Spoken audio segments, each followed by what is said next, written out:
Radio 316 har en egen radio. Med den kan du høre på oss hele døgnet, uansett hvor du måtte befinne deg, så lenge du har nettdekning. Og det til tross for at DAB-nettet kanskje ikke er utbygd der hvor du befinner deg.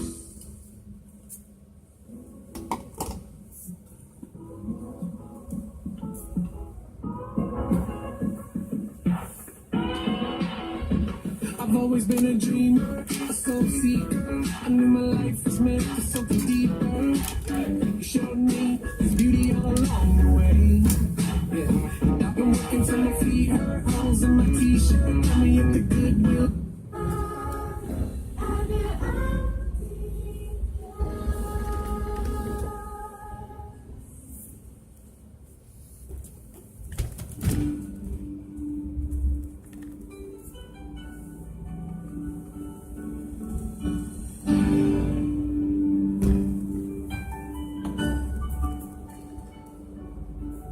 You're up against a struggle that shatters all your dreams, and your hopes have been fully crushed by Satan's manifested scheme, and you feel the urge within you to submit to earthly fear. Don't let the faith you're standing in seem to disappear. Praise the Lord.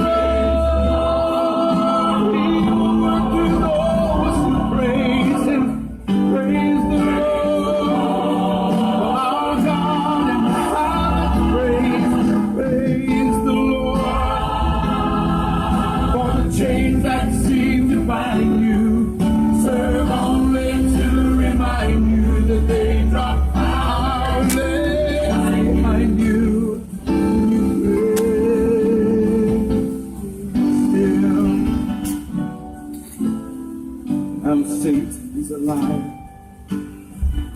He wants to make us think we are faultless when he knows himself we're children of the King. So lift up the mighty shield of faith, for the battle must be won. We know that Jesus Christ has risen, and the work's already done. Praise the Lord.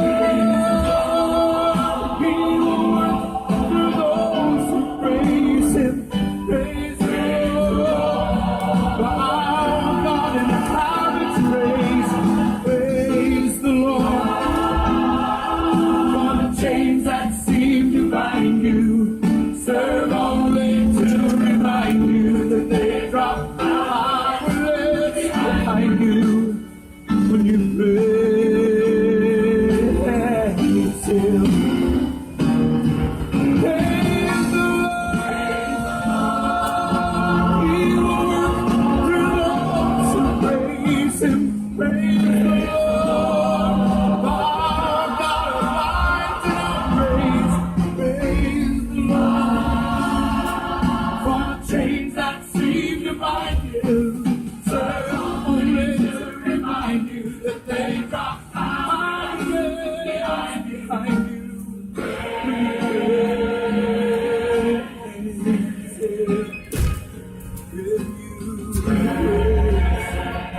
God søndag og hjertelig velkommen til en ny time fra Petro. I starten nå skal vi høre noen tanker ut fra søndagens prekentekst. Den står i Markus evangeliet kapittel 10 denne uka, og det handler om ekteskap og skilsmisse. Bedre søndag. Tanker om Omkringliggende leiligheter ble evakuert fra bygningen. Det var mye røyk på stedet, men ingen synlige flammer, og brannen ble slukket i løpet av kort tid. Stortingsrepresentant Ivar Odnes fra Vågå i Oppland døde fredag etter kort tids sykeleie. Det mener Oppland Arbeiderblad. Odnes var tidligere varaordfører i Oppland, og han ledet Opplands Senterparti. Han ble valgt inn for Senterpartiet til Stortinget i 2017 og var medlem i transport- og kommunikasjonskomiteen. Odnes meldte selv på Facebook i september at han hadde fått en alvorlig kreftdiagnose. Den høyt profilerte advokaten Jon Christian Elden har mottatt så mange trusler at han har valgt å bo på hemmelig adresse. Siden begynnelsen av 2000-tallet skal Elden ha mottatt over 800 trusler på SMS, mail og telefon, sier advokaten til Nettavisen. Og har skjermet adresse er av forebyggende karakter. Hvis noen skal ha tak i meg, får de henvende seg til meg direkte, eller kontakte meg på kontoret, sier 51-åringen. Hydro forbereder nå å starte opp igjen sitt anlegg i Alunorte i Brasil etter å ha fått klarsignal til å bruke en ny filterteknologi til behandlingen av bauxittrester. Dette vil forlenge levetiden for et deponi og tillate fortsatt trygg drift ved Alunorte, skriver Hydro i en pressemelding.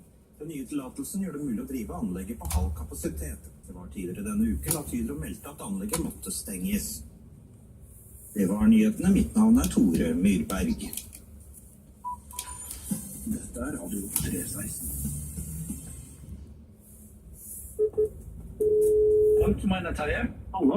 Du, jeg skulle ha sånn synlig på brett. Brett? Ja, dere har jo sånn at jeg blir synlig på brett. Jeg vil vært synlig på surfbrett, snøbrett og strykebrett, og det er viktig at vi får frem vaskebrettet. Jeg har tatt situps i helgen og trent. Jeg lurer på om du kanskje har misforstått. Frank, vi driver med synlighet på nett. Hva er det? Vi bygger Google-annonser som gjør at bedriften din blir mest mulig synlig på internett. Og så jeg får ikke et lite fuglebrett en gang. Ikke et fuglebrett, nei. Rank nummer 1 er en autorisert Google-partner som hjelper deg å få mest mulig ut av dine Google-annonser. Ring 380 71 000 og si kodeord radio 316, så gir deg 20% rabatt på etableringen. Du. Ja. Du er trolig verdens beste i å gjøre akkurat det du kan. Det er nettopp derfor du er ansatt, for å gjøre det beste for bedriften din. Men ingen kan alt. La noen du stoler på føre regnskap for deg, så kan du bruke tid på det du har bestilt. Q42 regnskap, når kvalitet og verdier er viktig.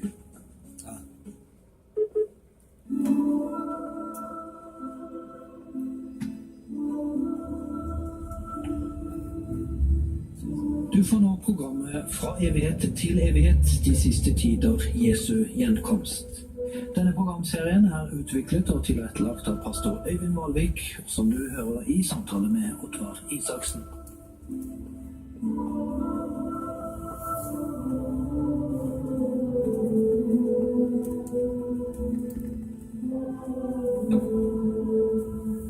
Vi er nå i det 8. programmet i denne programserien, og du har kalt det kort og godt for Kristi domstol. Hva ligger i dette uttrykket, og hva er det vi skal konsentrere oss om nå i programmet i dag? Vi skal konsentrere oss om et uttrykk som Paulus har i sitt brev til korinterne, 2. Korinterbrev 5:10, hvor det står: For vi skal alle åpenbares for Kristi domstol, for at enhver kan få igjen det som er skjedd ved legeme etter det han gjorde, enten godt eller ondt. Nå er det sånn at akkurat dette ordet Kristi domstol står vel egentlig bare nevnt akkurat her. Men jeg har lyst til å koble det opp med et annet avsnitt som er mer utfyllende, og jeg leser det i en ny oversettelse. Og det blir slik kanskje litt annerledes enn de fleste er vant til å lese det, men kanskje det likevel gir en bredere forståelse. Fra 1. Korinterbrev 3, 8-15. Der står sånn: Apollos og jeg arbeider sammen og har det samme mål for øye, selv om vi hver for oss vil bli belønnet for vårt eget arbeid. Vi er bare Guds medarbeidere, dere er Guds hage, ikke vår. Dere er Guds bygning, ikke vår. Gud har i sin godhet lært meg hvordan jeg skal bygge på rett måte. Jeg har lagt grunnvollen, og Apollos har bygd på den. Men den som bygger, må passe på hvordan han bygger. Ingen kan legge en annen grunnvoll enn den vi allerede har, Jesus Kristus. Men det er forskjellige sorter materiale som kan brukes når man skal bygge. Noen bruker gull og sølv og juveler, mens andre bygger med pinner og høy eller strå. En dag skal det vise seg hva slags arbeid hver enkelt har gjort. Dommens dag kommer med ild, og ilden skal avsløre om arbeidet var gjort med gode materialer. Da skal den bygningsmannen som har bygd på grunnvollen med de rette materialer, få sin lønn. Men hvis husene er bygd brenner opp, vil det bli et stort tap for ham. Selv vil han bli frelst, men som et menneske som slipper unna gjennom et flammehav. Og som en slags konklusjon så tror jeg ikke vi skal henge oss for mye opp i ordet dom, men kanskje heller tenke at det blir en bedømmelse av våre gjerninger. En dom, den fører til straff. En bedømmelse kan derimot føre til lønn, tillit og ansvar. Hvis vi skal se litt mer generelt på dette emnet, er det faktisk slik at alle tidsepoker i Bibelen avsluttes med en eller annen form for dom.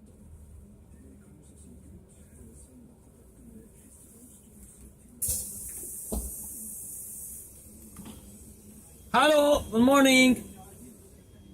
Yes. Let me see. Be something. Wait a minute.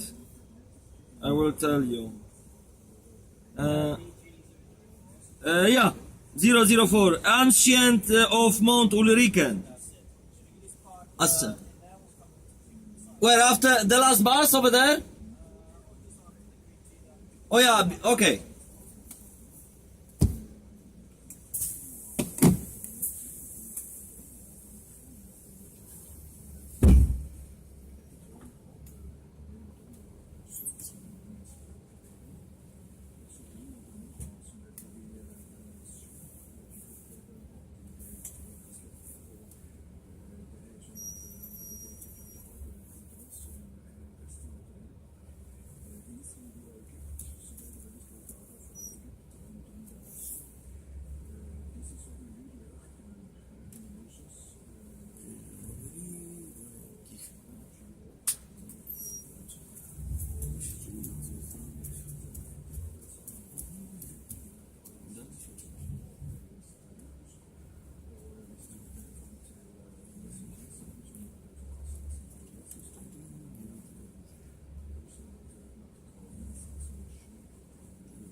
this on just in case.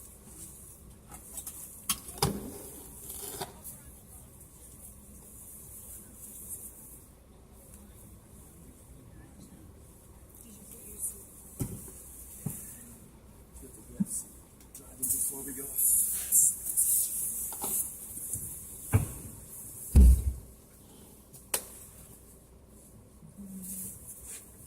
Okay, it's a bit loud, I think. Oh yeah, wait a minute. I can put it down. Yes. Much more? A bit? Yeah. I think that sounds good? Yes. Yes. Okay. So finally, we're all on the bus. We're all from our places. Welcome in Norway. Welcome in Bergen. My name is Bernard. I will be your tour guide today for this tour. We will have bus sightseeing on this tour first, and then we will go to the Mount Ulriken and drive with the cable car on top of Mount Ulriken together, and there we will have a nice coffee break. So we will start now with the bus sightseeing, and we will do the Mount Ulriken with the cable car up there, and the coffee break more at the end of the tour. As you might hear, I am from Austria. Maybe you might have guessed maybe from Germany, but I'm from Austria. I'm a student here in Bergen. Came here as an exchange student, fell in love with the city and with a Norwegian girl. So that's why I'm today here, and yeah, study here business and do also this lovely job next to my studies. So I really like it, and I think it's gonna be a very nice tour because we have good weather. And yeah, most of the time I'm guiding grumpy Germans, so I'm happy if I can usually experience show that it's it's good to have some Americans, but mostly Americans, I guess. So yeah, that's usually what it is.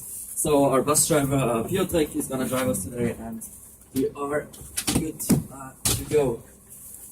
So I would please ask you to put on your seat belt, because that is mandatory in Norway, and the Norwegian fines, they are very drastic.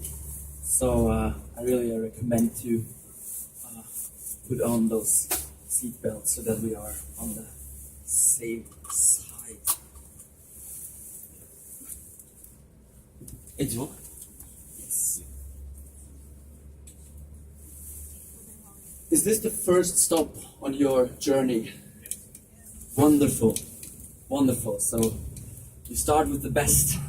So yeah, welcome here in Bergen. Welcome in the second biggest city of Norway, with 280,000 inhabitants, the second biggest city after Oslo, the capital.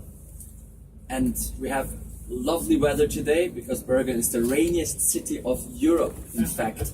So it rains 260 days per year. So whenever there is no rain, then we are very, very happy and very blessed with that. And additionally to that, it's lovely fall weather. So personally, my favorite time of the year with the colored trees that we will see a lot on the hills. But now we are driving through Sandviken. This is one of my favorite parts of the city because we can see very traditional wooden houses here on both sides of the bus. And this part of the city used to be fisher's village. So the houses you see on the left side, which are directly located at the city fjord, the Byfjorden, as it is called, with a good view here on the left. Those houses here used to be houses from the fishing industry. So they were boat houses and storage rooms for the fishers, and also little shipyards, I think, here in Sandviken. And Sandviken, it used to be called it means the sand bay. So Sandviken called the sand bay, and was populated mostly in the 18th and 19th century, when a lot of people from the countryside of Norway moved here to the city, to Bergen, especially here to Sandviken, to find jobs in the fishing industry and also in the shipyards. Today there are a lot of offices here in those Sandviken houses, those traditional wooden houses, and also some modern apartments. And traditionally, this village here, it was not connected to the city center. So whether you had to take the boat to the city center or you walked a bit over the Sandviksfjellet, the mountain that you see here on the right side. So we have the traditional houses also, and behind we see the Sandviksfjellet, which is in fact one of the 7 mountains that Bergen is surrounded of. So Bergen also the city of the 7 mountains because surrounded by 7 mountains, and we'll see a lot of them on the tour. On the left side there is a huge block of concrete right now that we're passing. It's also called the ugliest building of Bergen, and that is the architecture school here in Bergen. So they did not want to tear it down, they decided to renovate it, and that's why they put the architecture school in this not very good looking building. A bit faster now. So.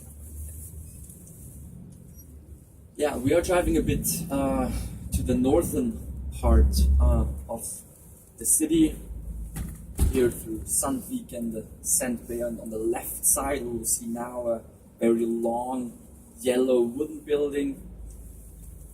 This used to be a rope factory for the fishing industry, and today it's under cultural protection. So the left side, this very long yellow wooden building is used to be a rope factory.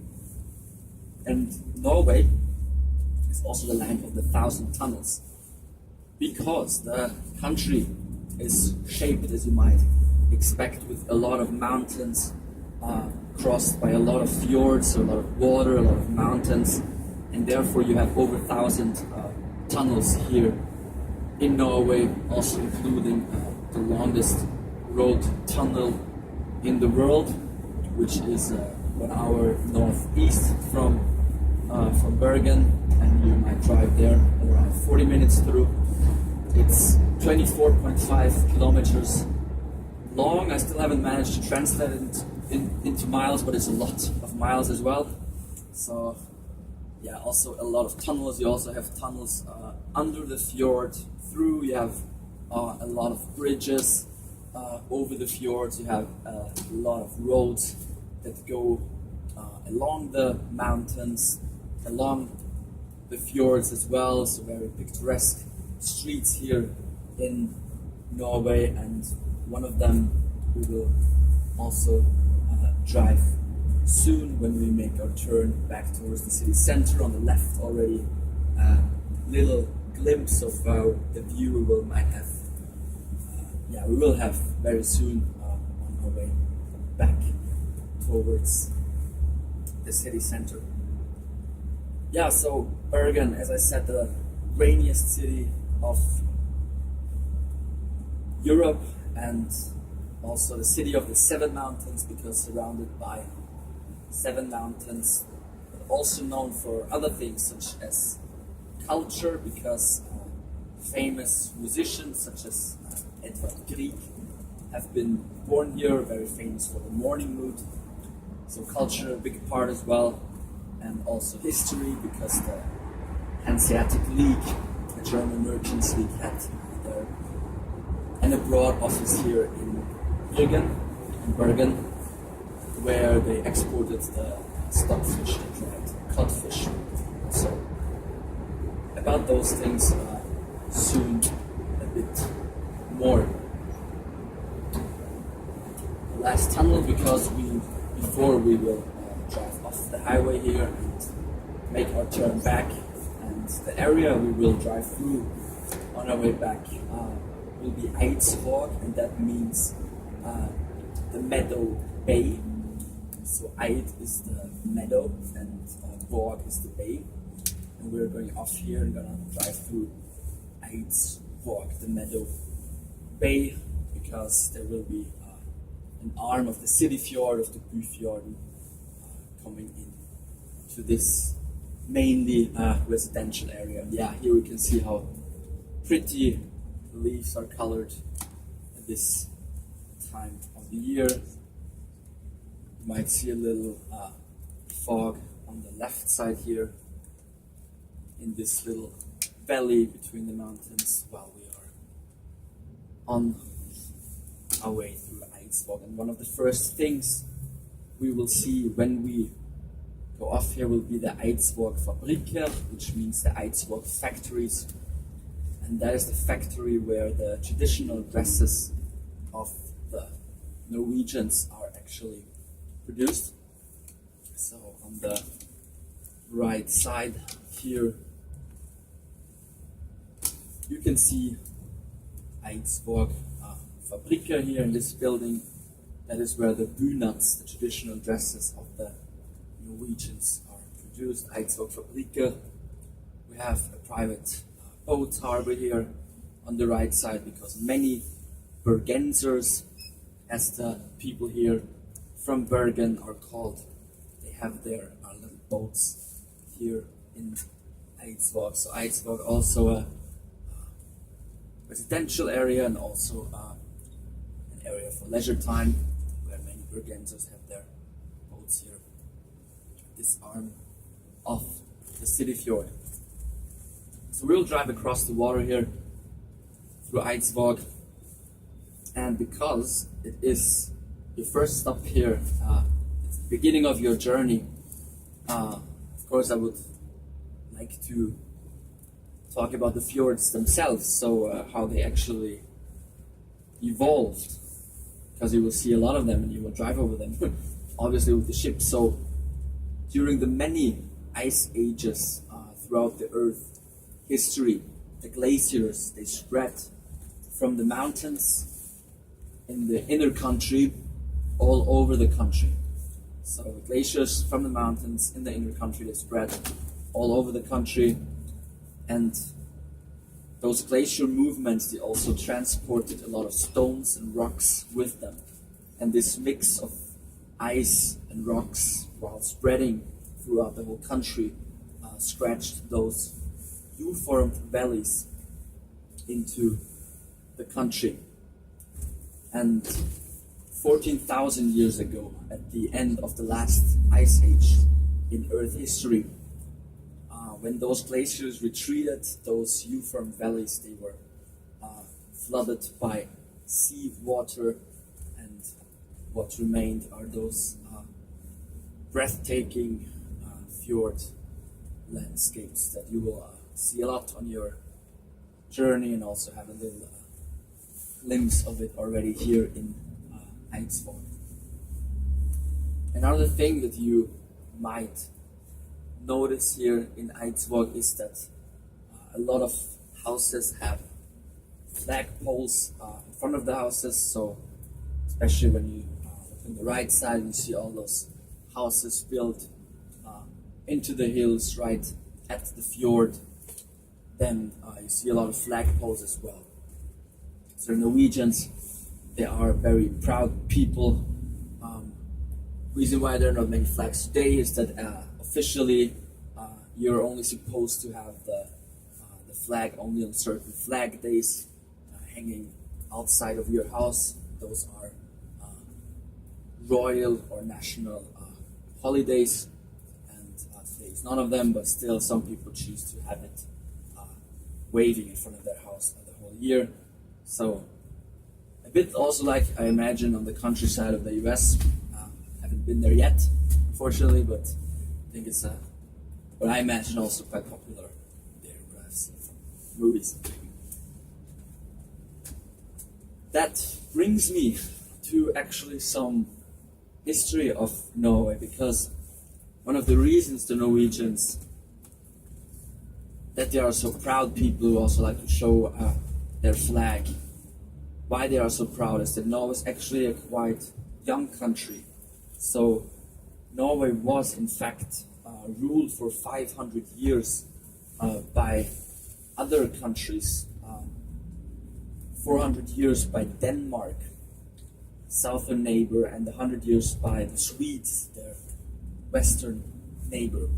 So from 1380 until 1814, so 400 years under Danish rule, and 100 years until 1905 under Swedish rule, until in 1905 Norway finally became an own country, so a comparably young state. And also that is one reason why the Norwegians might be especially proud people.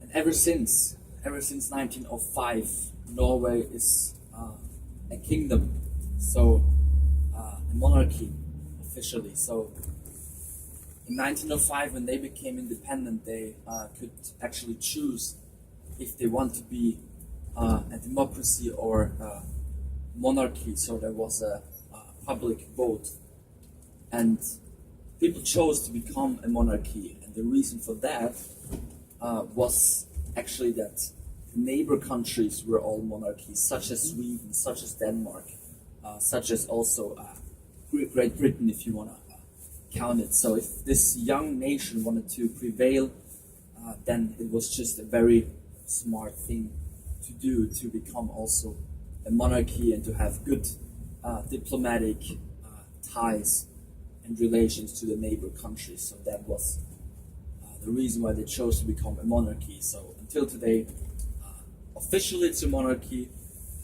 In fact, it is a very democratic country, so the monarchy is more representative, while in fact Norway is among the most democratic countries in the world. So in practice, very democratic. And on the right side we see the city fjord, the Byfjord, and we have an island called Askøy on the other side, on the right side. So that is the island of Askøy, which means the island of the ash trees. And yeah, this area here, a residential area, a bit in the north of the city center of Bergen. And we made our turn here a bit back towards the city center.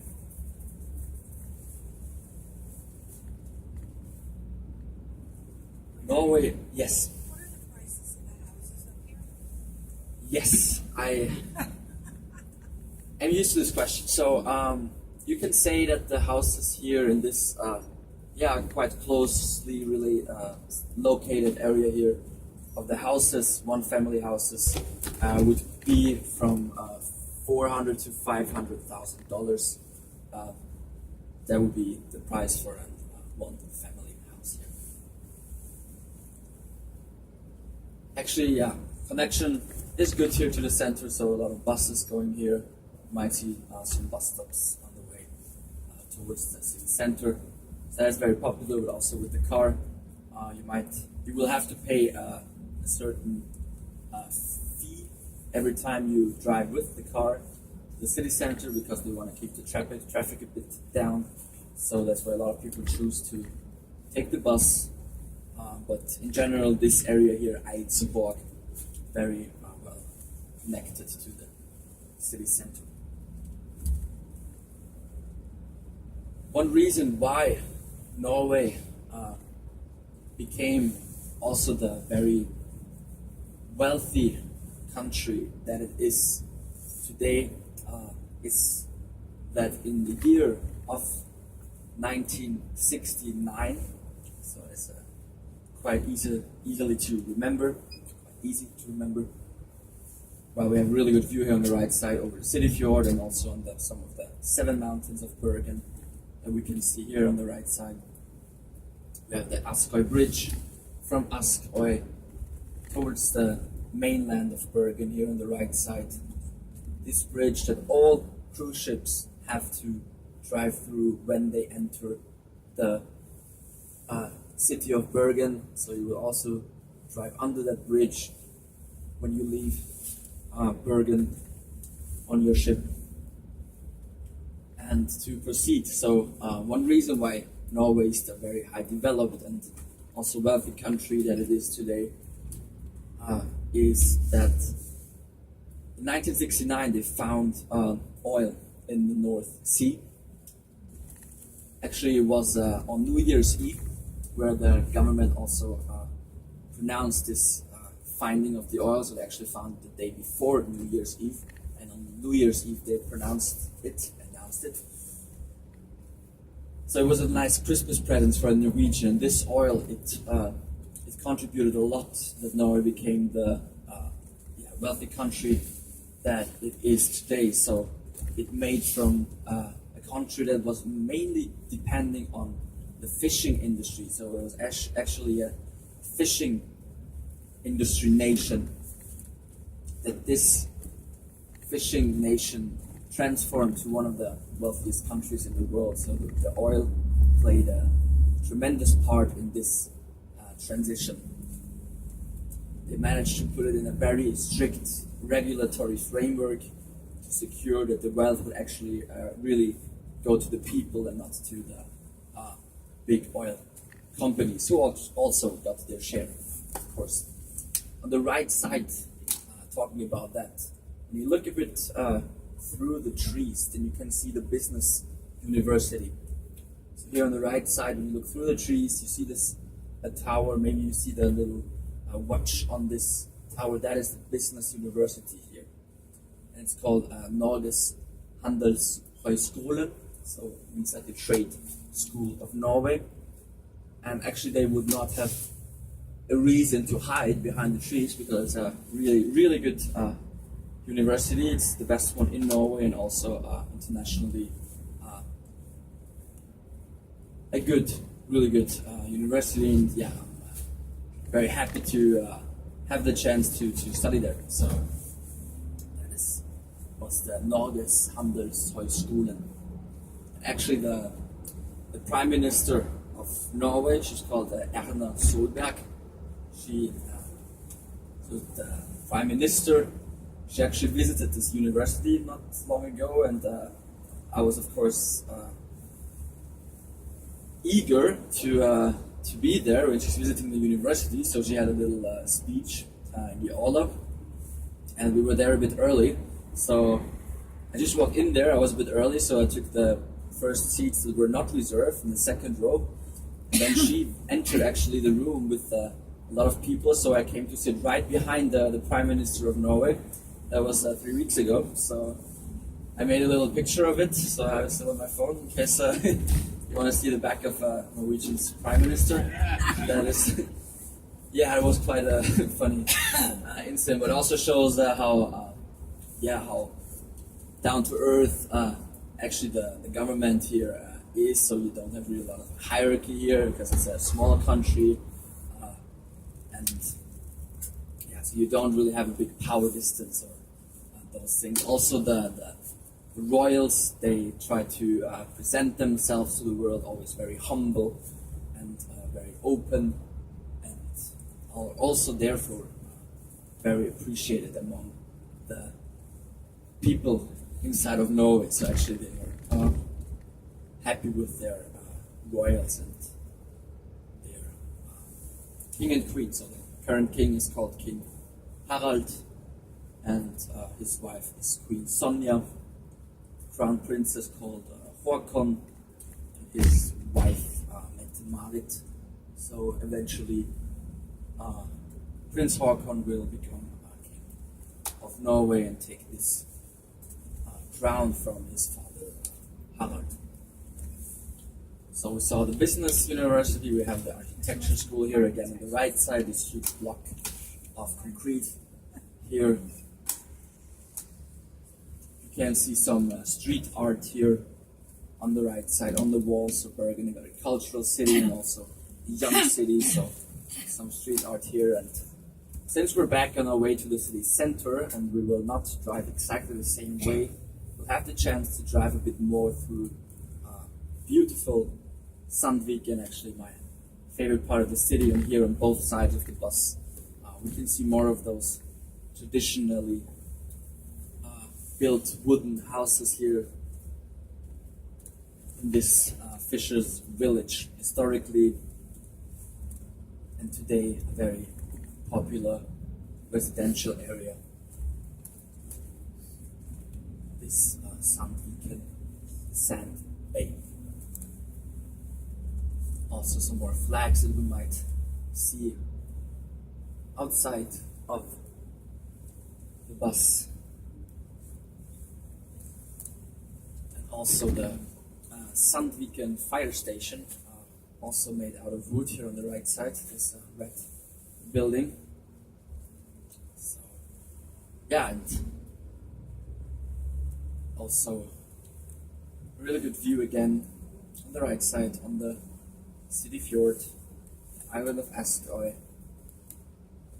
the bridge, the Askøy connection bridge, and also those wooden houses located directly at the city fjord.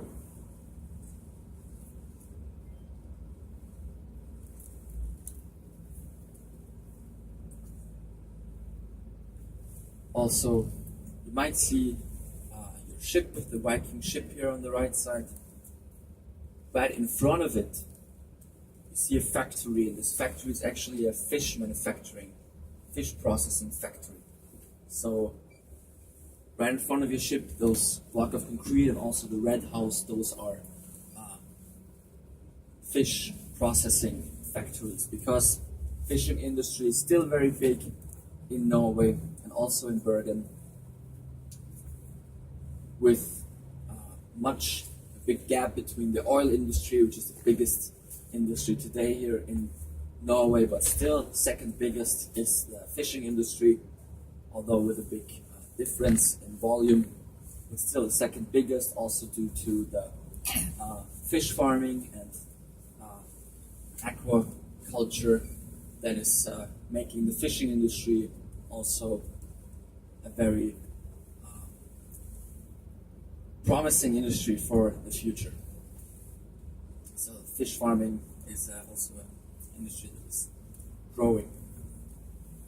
On the left side we have, you can see a pavilion-shaped building here with Dr. Wiesner written on it. That used to be a public bath for the workers here in Sandviken and also in the city center. And today it is a pub, so always served a good purpose, this Dr. Wiesner. And we are on the way to the city center where we will be in a couple of minutes. And that is actually the way that we just drove, that the workers from Sandviken had to walk a bit over a little hill, a little bump at the foot of the Sandviksfjellet when they wanted to come to the city center. On the right side here we have the Maria Kirken, the oldest building of Bergen from the 14th century. And this building is also called the Tyske Kirke, which means the Church of the Germans. Why is it called the Tyske Kirke, the Church of Germans? That is because on the right side we can see the Bruggen district here in Bergen. So here on the right side, this used to be the headquarters of the Hanseatic League, this German merchants league. It was located here from the 14th to the 18th century and controlled the export of the stockfish here from Norway. So all those wooden houses, UNESCO World Heritage here on the right side, this is the Bruggen district. And here those merchants, that is where they used to live and export the fish from there. And we'll see it from the front again, this Bruggen district, and then like from the back you see there's actually a district, and from the front you see the colored houses. Maybe you know the picture already, maybe you've seen those colored houses again, and we will see them again. That is the Bruggen Viertel, Bruggen district. We are here on the Övre Gaten, the upper street, which is called like this because it's like the upside of this Bruggen district.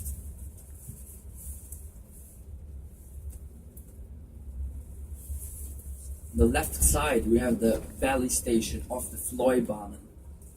So on the left side, if you want to go up the Mount Fløyen, that is the valley station of the Fløibanen.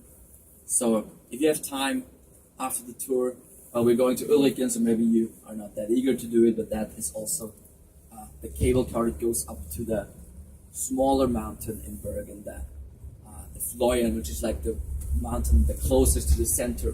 But we're going to the biggest mountain, the tallest mountain, the Ulriken. So Ulriken actually almost twice as high as the Fløyen. So that was the Fløibanen, and here we are really in the heart of Bergen,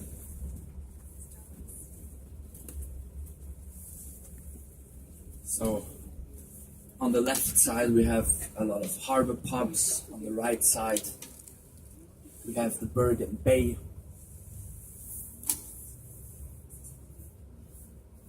So that's really the heart of Bergen.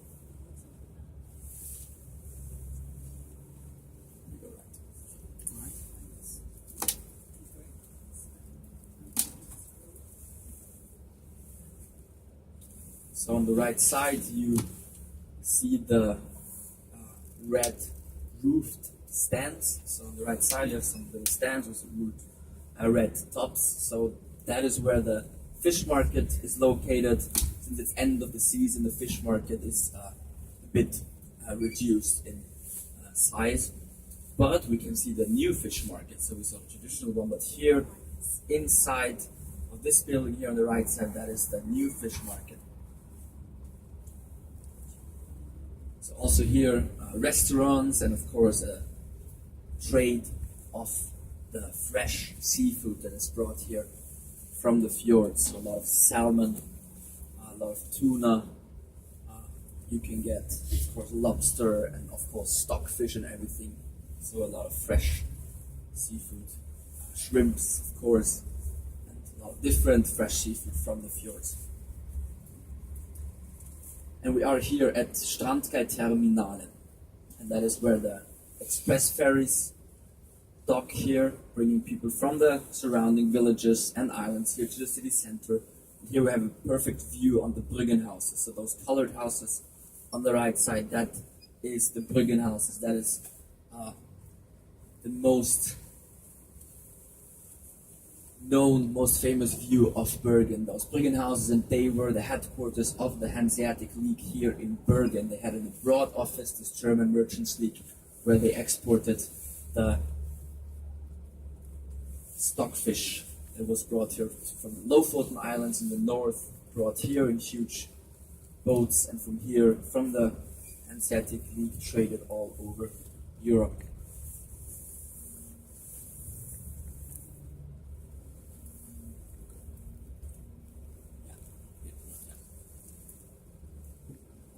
Yeah, we're driving a bit more through the center of Bergen. We'll turn left here on the Strandgarten. And Strandgarten also used to be a very popular shopping or trading street, and it is still today the most popular trading street. So here on both sides we have a lot of stores. This is the fanciest shopping street in the city of Bergen. Yeah, the reason that it's not very well, not a lot of people here at the moment is not that the prices are so high in Norway. The reason is, of course, that it's Sunday, but during the week, a lot of people here and much more traffic. So actually, it's a great thing to drive on a Sunday morning, to do a tour on a Sunday morning, because we have everything for ourselves. Can't see a lot. We are not stopped by anything. So yeah, a lot for us. And it's cheap because nothing's open. Yes, exactly.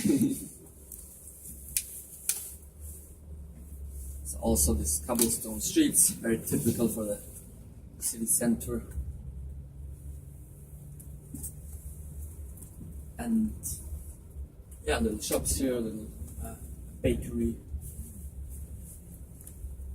And also on the right side here we have the courthouse of Bergen, this grey brick stone building that is the courthouse of Bergen. Because the crime rate here in Norway is very low, mostly here you have marriages and divorces, so not a lot of trials, more marriages or divorces in this courthouse.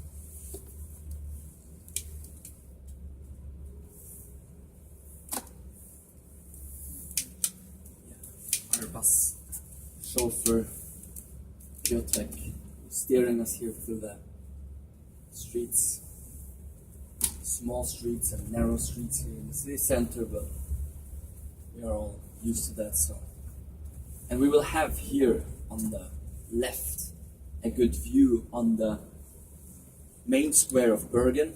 First the Torgallmenningen on the left side, and right behind we see the Ulriken. So that is where we're gonna go with the cable car very soon. We see the Ulriken, the tallest mountain of Bergen. So this is where we're gonna go up.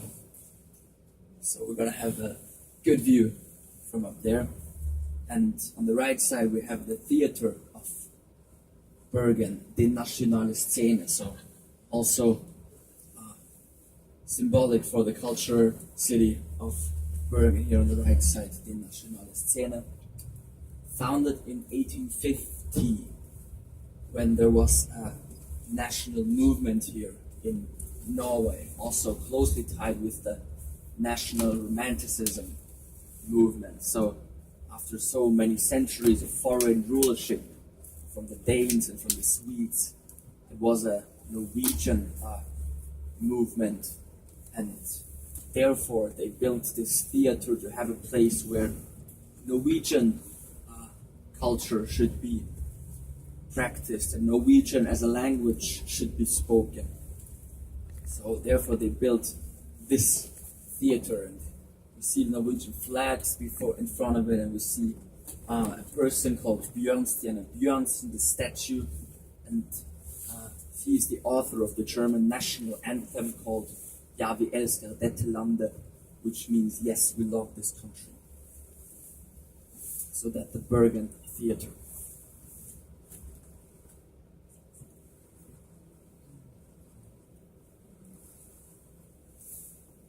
It was founded by a great violinist called Ole Bull. So we remember that Edvard Grieg, the great composer of the Morning Mood, he is from Bergen, and the second great artist is Ole Bull, and he was a violinist. He was the first superstar of Norway. People would faint at his concert because he was also a very handsome man, and he would play the violin so good. He's also called the Paganini of the North, and he was the first superstar of Norway, the Justin Bieber of his time, you could say. He was also the founder of this theater, so he was also very popular among the people. So the two great artists, Edvard Grieg and Ole Bull, of this city.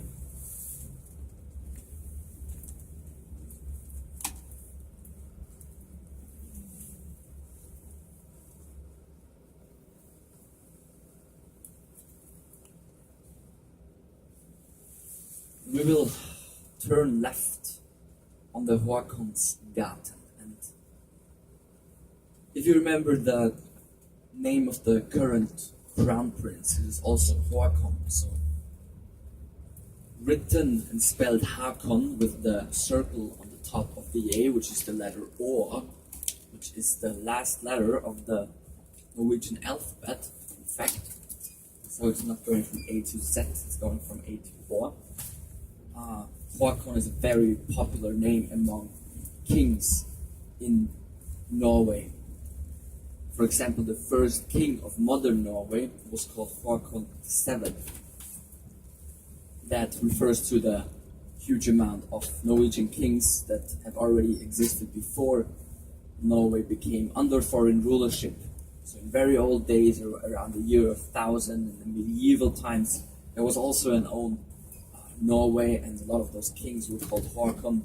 And this street, the Håkonsgaten, is called named after the first king of modern Norway, called Håkon VII. And today this Håkonsgaten is very popular, especially among the students in the city of Bergen, because you have a lot of bars and a lot of clubs and restaurants. So especially among those people, this Håkonsgate is today very popular. On the right side we see the Johanneskirke, this church that lifts itself up here in the center, the Johanneskirke, red cobble, brickstone, neo-Gothical style, and the biggest church in Norway, a Lutheran church because Norway mainly a Lutheran country.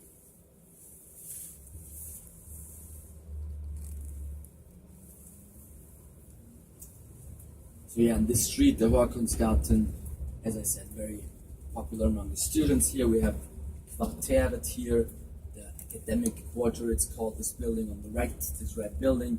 This is like a self-organized student center with a lot of concerts, and quizzes, and events.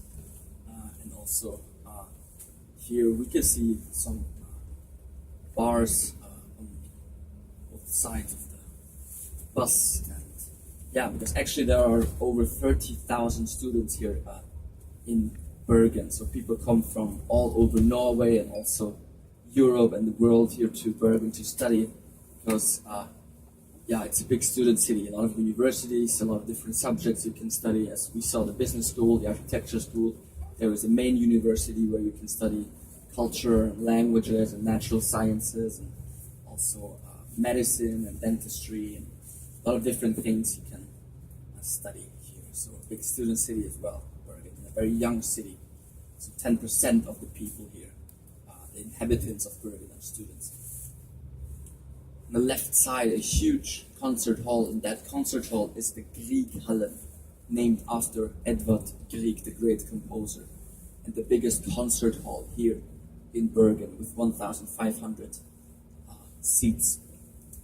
And if you look at it from the top, then you might see that it's actually shaped like a piano. So in case you look on the city center from the top of one mountain, or you just use Google Maps, you will see that this building, this concert hall, is shaped in the form of a piano to honor the great piano player and composer Edvard Grieg.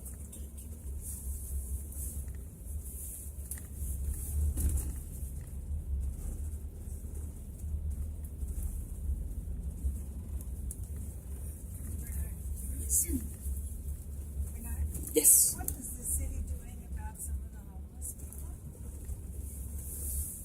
Yeah, well, in general, Norway, very wealthy country, very good social system, meaning healthcare, meaning transfers, just unemployment benefits and things like this. So in general, it's a very social state. But of course, even though it's a very modern country, well-developed country, you have all those things that you have elsewhere as well. Problems like homeless people and all this. So you have them here, but you have them maybe in a bit less. So in general, people can get a lot of support, but maybe it's hard also to get them to this point that they get support. So you have those things here as well as everywhere else, but maybe to a bit smaller degree, I would say.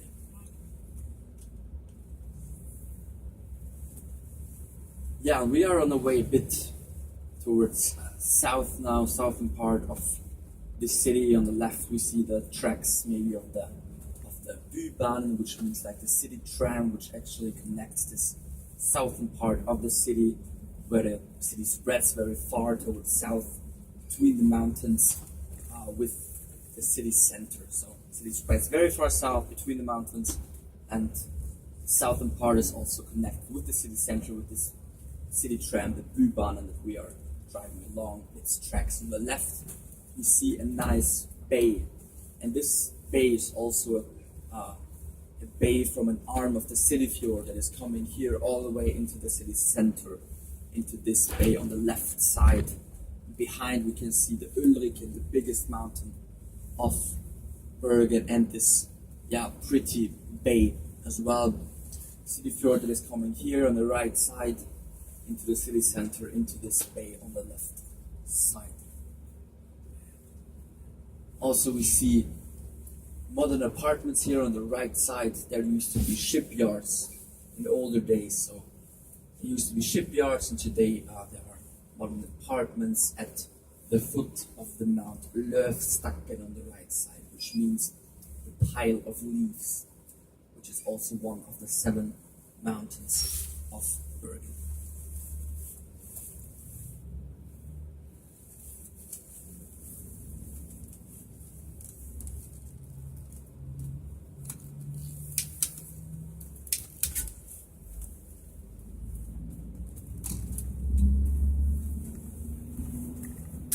here a good contrast where you can see both. You see the mountains maybe surrounded by Bergen. We saw the Ulriken on the left and the Løvstakken on the right, but in between here we also have like a economic center, a lot of offices here. As the second biggest city of Norway, of course, you have also a lot of business and industries, and here also a center of this. So the biggest industry is the oil, the second biggest is the fishing industry, and besides that you also have shipping, for example. So in Bergen also one big shipping harbor, one of the important ones of Scandinavia, and you have tourism, of course, and you have also some other resources like electricity. You have a lot of water here in Norway, a lot of fjords, a lot of rain, a lot of rivers coming down from the mountains, and therefore you also have a lot of electricity.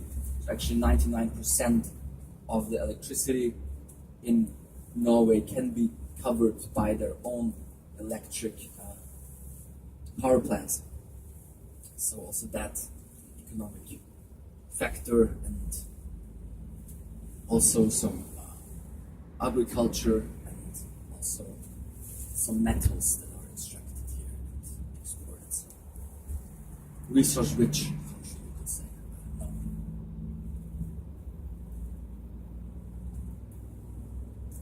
Yeah, and this Løvstakken that we see here on the right side, that was actually the favorite mountain of Edvard Grieg, and I guess we will be at the Ulriken mountain in around 20 minutes, just that you can schedule a bit.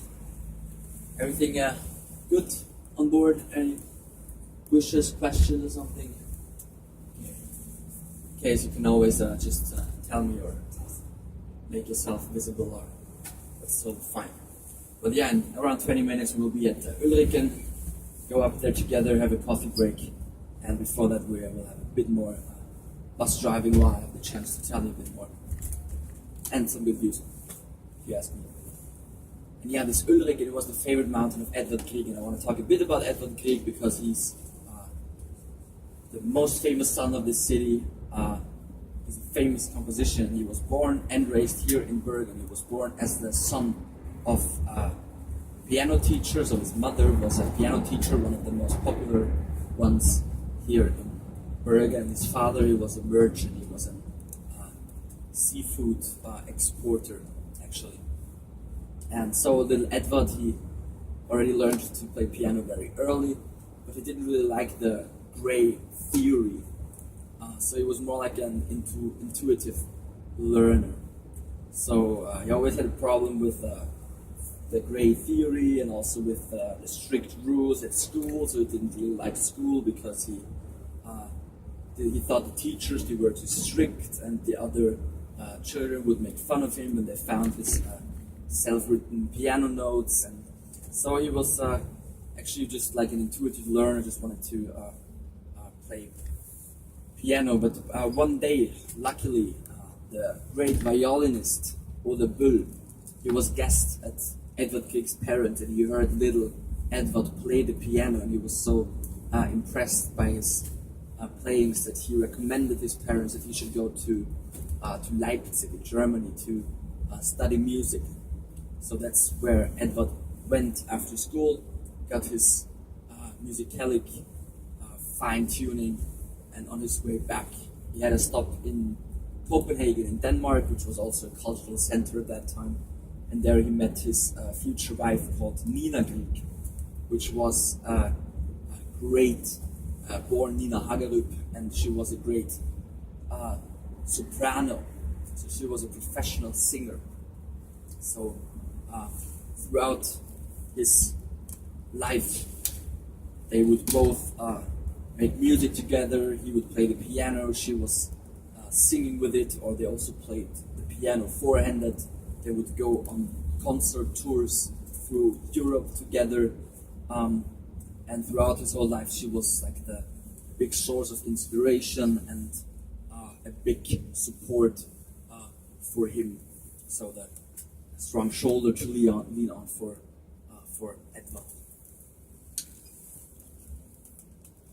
And they also built their house here in Bergen. So throughout their whole lives, they were located mainly here in Bergen. And so, not also she was a big source of inspiration. Also, nature, the Norwegian fjord landscape were a big source of inspiration for Edvard Grieg's music.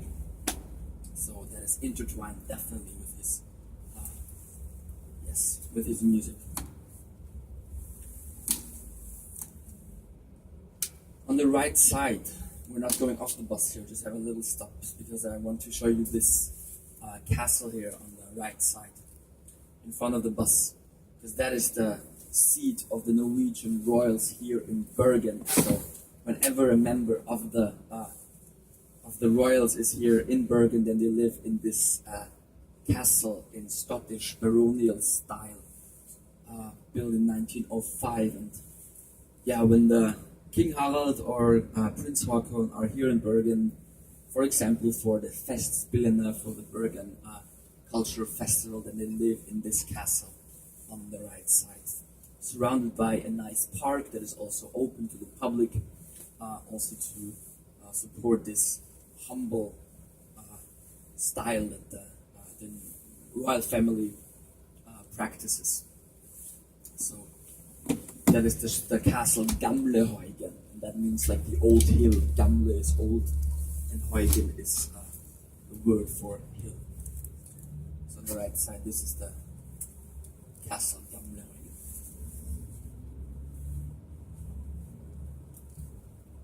Should speed up.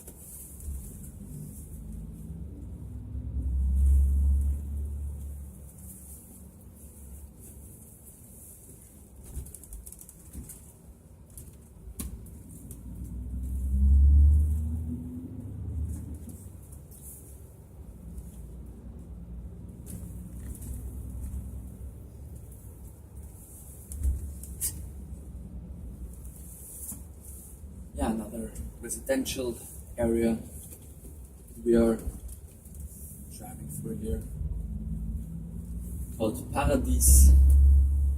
That also means paradise translated, so kind of an interesting name. Reason for that is an old legend that two fishermen found a silver cross in the fjords. One of them couldn't see very well, and then after he touched his cross, he could see again.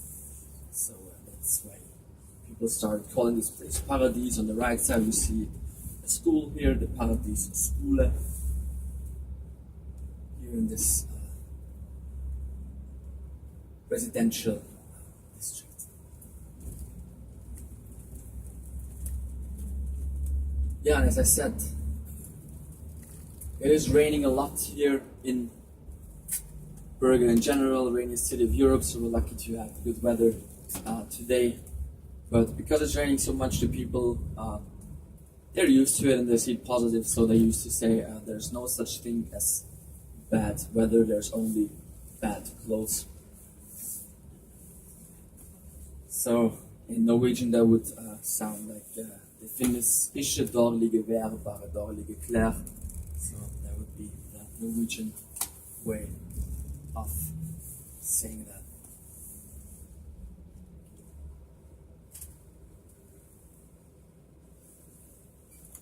Yeah, these many wooden houses that we have already seen also led to a lot of fires in the history of Bergen.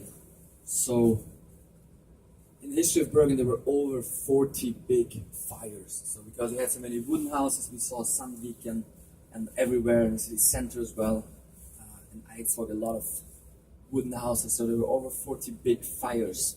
The biggest one in the year of 1702, where almost 90% of the city were destroyed. But still, the people, don't let themselves be prevented from building them like this, and because they take this fire security, because of that very strict, they managed to not have a big fire anymore ever since the year of 1955. So they actually managed quite good to prevent this. But of course, you have a lot of wooden houses, you have a lot of fires as well, over 40 in the history of Bergen, and still today, when you live here, you see that they really take this very serious. So wherever you are, you might have to go through a little course of fire safety instruction and all these things. So they take that very serious.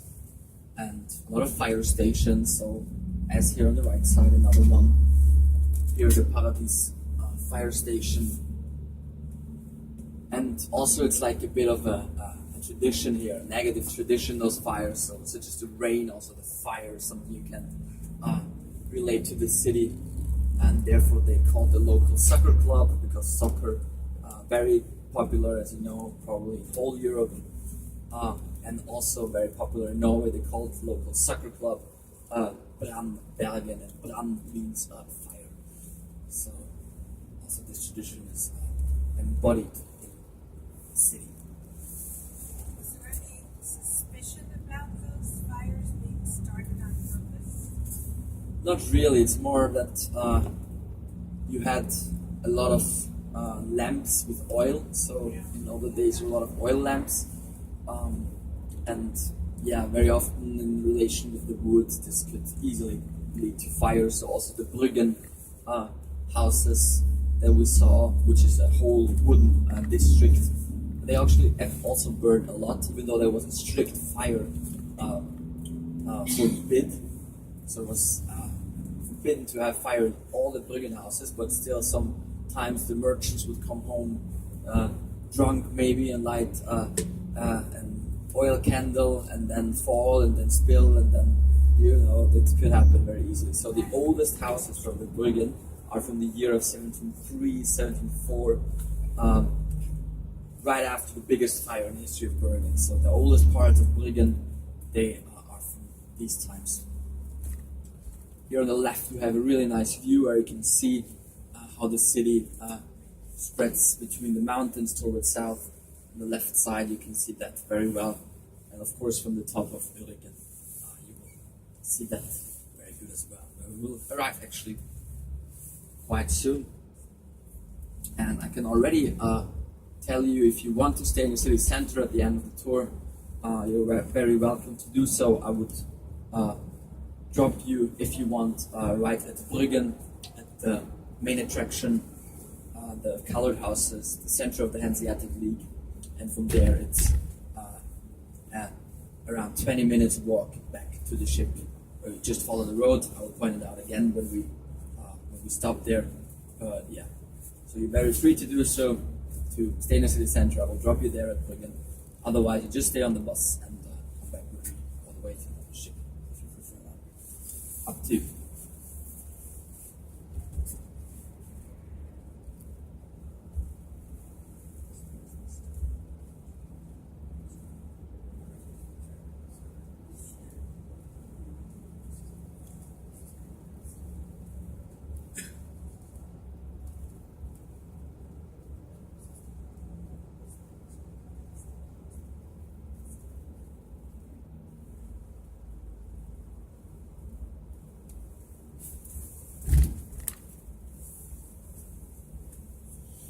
You might realize that the houses here look a bit different maybe than other parts of Bergen. I want to not talk about it. So it's actually after the Second World War, some parts of Bergen were destroyed, and therefore they built a lot of those apartment buildings to give home also to a lot of people. And today this part of the city is a bit more a better value for money place to live. It's also a residential area with low prices, so you have a lot of students living here because of those low prices, and also the immigrants you have in Norway and in Bergen often choose this area here to live first. Actually, also my girlfriend lived here as a student, that she still is here in this part, and I have to say I really found it very cozy. It is very good connected to the center. You are close to the Ulriken, where you can see the arms of Ulriken already on the right side. So those are the arms of the mountain Ulriken. So you have good chances to also go for walks and go hiking. And also you can get good views if you're have the right place. So actually a very nice area. Yeah, a bit about Ulriken. So Ulriken is the biggest of the 7 mountains of Bergen. It is 2,100 feet high. So actually I translated that from meters to feet. It would be 643 meters, and that is around 2,100 feet. And that makes it the biggest mountain. The word Ulriken comes from the Old Norse word Alriken, which means the big one. And that also typical for this biggest mountain of the 7. Bernard, tell us a little bit about your hospital facilities. Are they easy to get to? Yeah, so in general, there is a public healthcare system in Norway, and that means, so you have good hospitals. It's a very developed country, so you have very good healthcare covered by the state. And also you have things called legevakt, which means like places where you go when you're not even insured at the public healthcare system. Then you can also go there and you will get treatment. So in general, it's a very good healthcare system. So up-to-date technique. Nevertheless, you might have to, if it's nothing urgent, you will have to you have some waiting times sometimes. So you can't wait so long. So my roomie, he's a German exchange student. He went to, I think, the hospital some days ago, and he had to wait 3 hours for checking his shoulder. But I guess that is just how it is if it's not an emergency. So but in general, it's a really, really good healthcare system and public.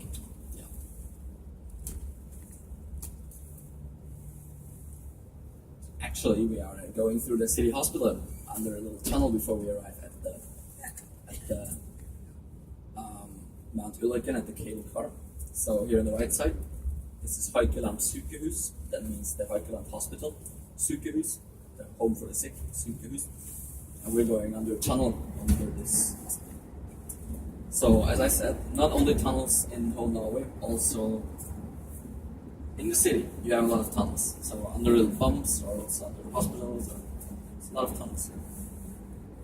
And in around 5 minutes, we will arrive at the cable car. So we're turning right here, a bit up, and then Piotr, our super good bus driver, will drop us. Pardon?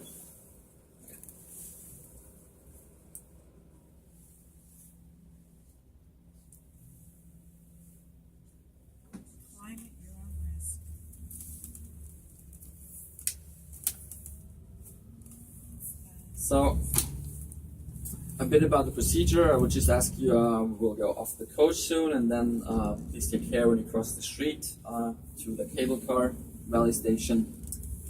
I will register us first. I will get the tickets, then I will give every one of you a ticket, and then we will take the cable car up. It might happen that we have to split the group because the cable car is not the biggest, so in case we have to split the group, I go with the first group and the other ones take the next one, and then I will wait for you up there. Up there first you can enjoy the view, take a look around, and then eventually come to the cafeteria that I will also point out, and there we'll have a coffee break where you will get a nice little cinnamon bun called skillingsbolle and coffee and tea.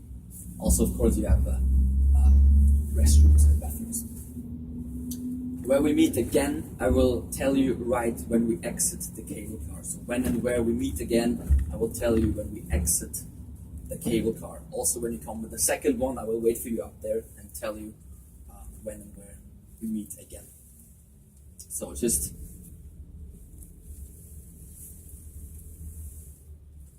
take care when you cross the street, and I will say those things as well again once we're off the coach.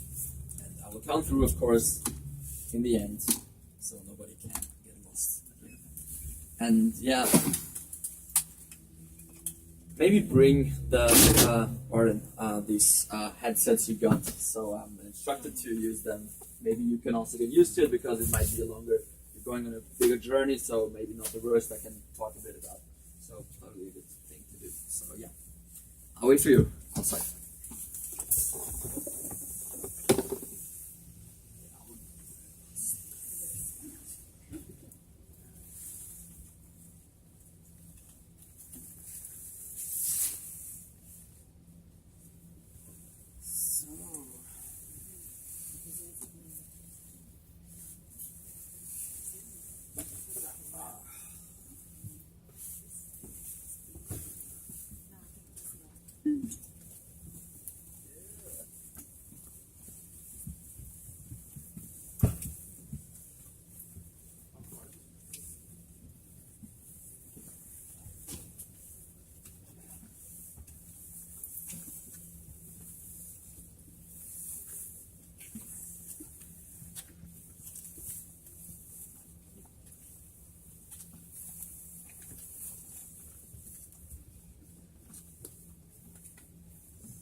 Med söndagsvillkor.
See your face, you're beautiful, you're beautiful, you're beautiful.